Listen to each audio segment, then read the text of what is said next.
Bonjour, l'équipe de Rugby Magazine se délocalise à Paris ce samedi. Et oui, on va vous entraîner dans le monde impitoyable des agents de joueurs. Attention, ne les appelez surtout pas ainsi.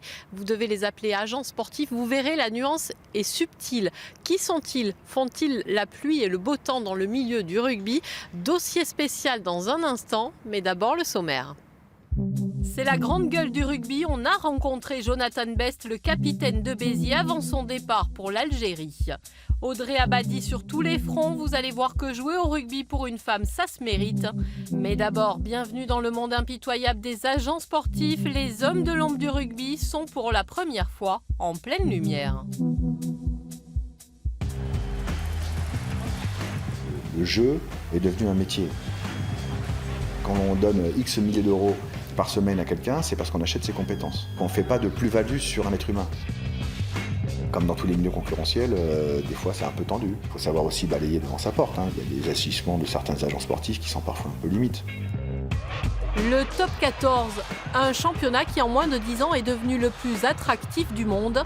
Un rugby français très lucratif pour les joueurs, mais aussi pour ceux qu'on appelle les hommes de l'ombre. Paris, 16e arrondissement, son stade Jean-Bouin, ses immeubles cossus, une façade discrète qui abrite les bureaux de l'un des agents les plus puissants de France. Lui, il est plutôt hyper positif, il sent bien les choses, quoi. Voilà. Après, la décision elle t'appartient. Miguel Fernandez est un homme incontournable dans le milieu du rugby. Il est agent sportif. Il a été l'un des premiers à obtenir la licence d'agent.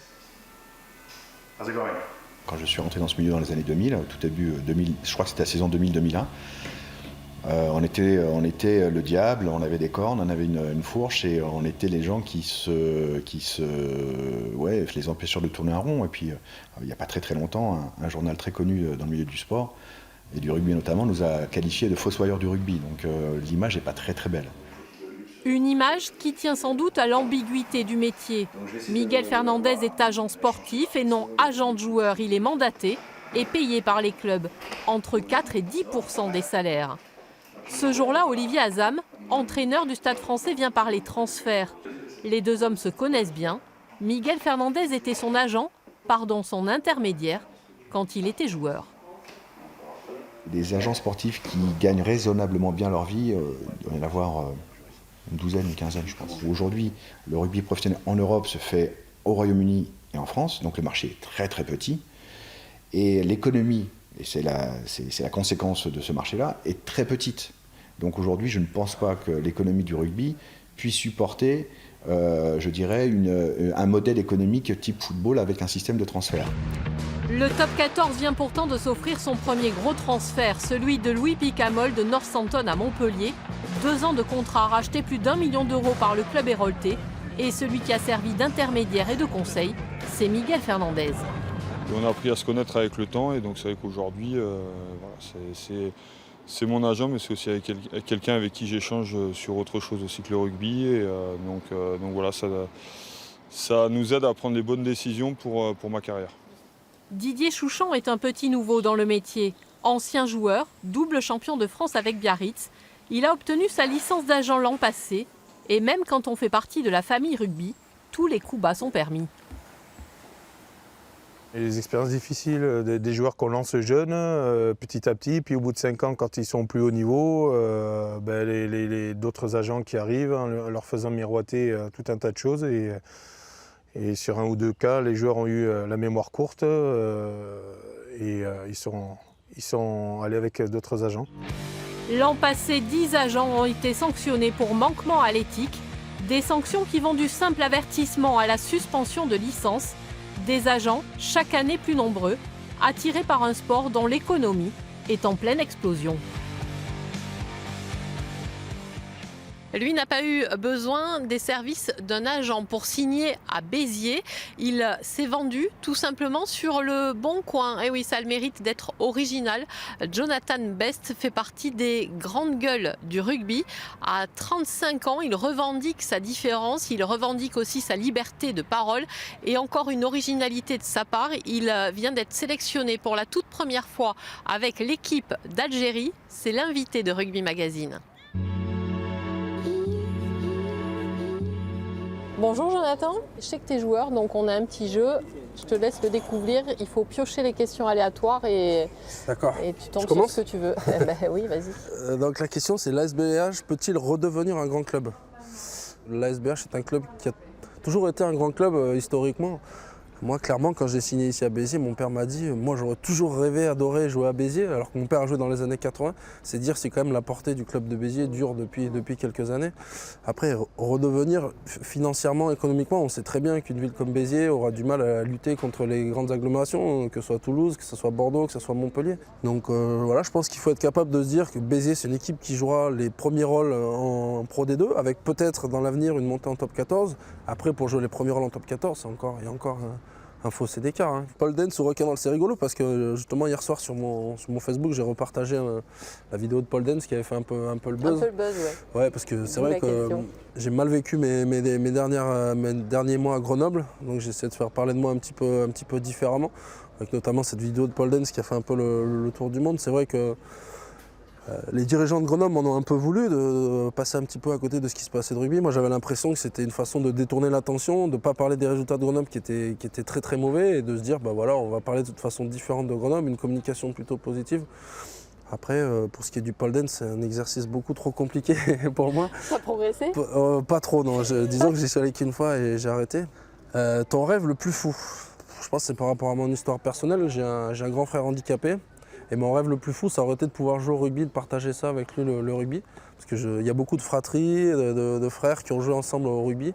Moi, c'est quelque chose que j'aurais aimé faire, quelque chose que j'ai pas pu faire. Et c'est aussi quelque chose qui me porte dans ma carrière. C'est-à-dire qu'aujourd'hui, je joue pour deux plutôt que de jouer pour un, parce que je sais que mon frère ne pourra jamais le faire. Donc mon rêve le plus fou, ça aurait été un jour de jouer sous le même maillot que mon grand frère. L'Algérie ou la France?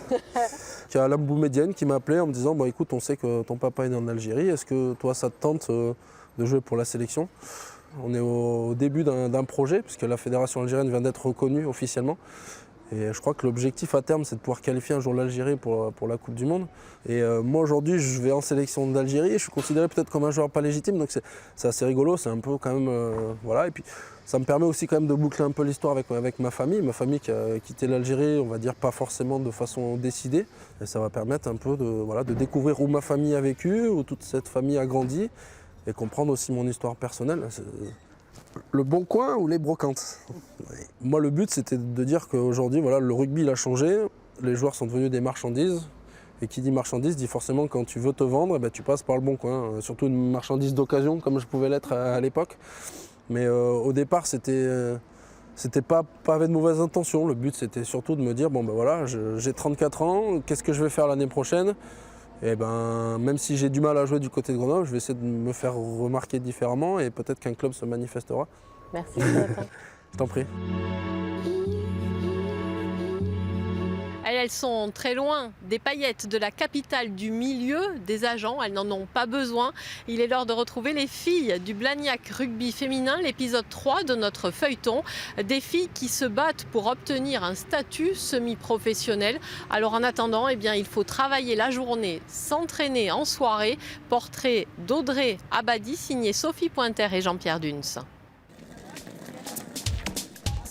Terrain de Bordeaux Rouge au nord de Toulouse, Audrey et Elodie préparent une activité rugby un peu particulière, celle des élèves de l'ITEP. Échauffement pareil que la semaine dernière, une passe à 10, d'accord? On va augmenter à 10, on est à 8, on augmente à 10. Une fois par semaine, cet institut spécialisé propose une séance de sport à des adolescents atteints de troubles du comportement. Et cette année, c'est Audrey qui anime l'atelier. La capitaine de Blagnac travaille comme éducatrice socio-sportive pour l'association Rebond. Vite, validez, ma team. Allez, faut aller marquer. Ok. Un rôle sur mesure qui lui permet de transmettre sa passion du rugby. Ça demande beaucoup de patience et de l'énergie, mais bon, c'est super de les voir s'entendre alors qu'à l'ITEP, dans leur institut, ça se passe pas toujours très très bien. Et là, de les voir évoluer sur le terrain de rugby, sans mauvais coups, sans mauvaise parole, c'est très très chouette. C'est juste venir aider le copain, ça s'appelle de la coopération, d'accord? Allez, viens là. Voilà, et tu fais avancer. Et bien voilà, tu vois Yanis. Elle leur amène aussi de la féminité dans un sport un peu où il y a de la testostérone à 14 ans, où les femmes ils ont une image d'elles où elles sont un peu plus faibles que nous. compagnie. Donc du coup Audrey, elle arrive avec tout ça et elle les sécurise autrement que par de la force, que par du poids et du muscle. Et elle leur fait du bien en fait. La semaine prochaine, la même séance, d'accord?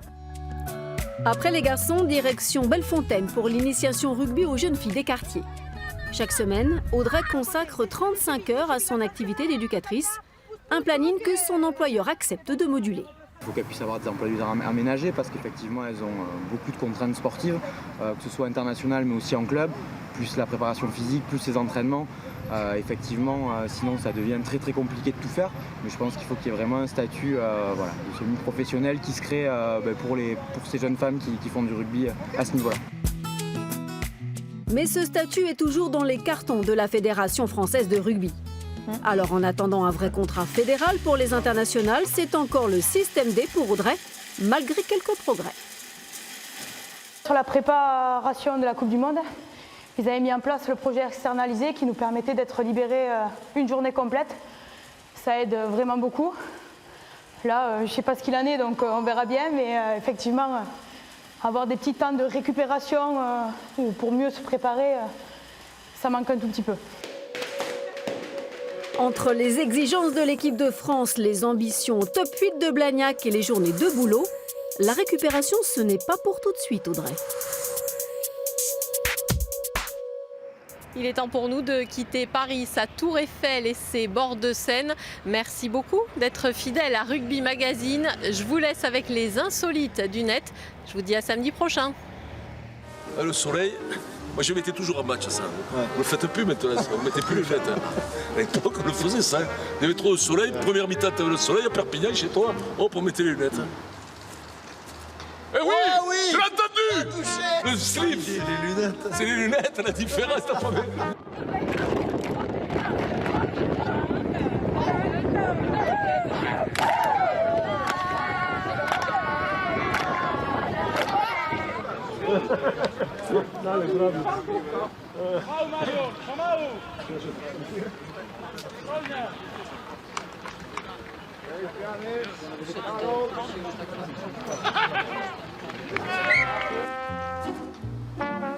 C'est très joli ce lancer de vieille.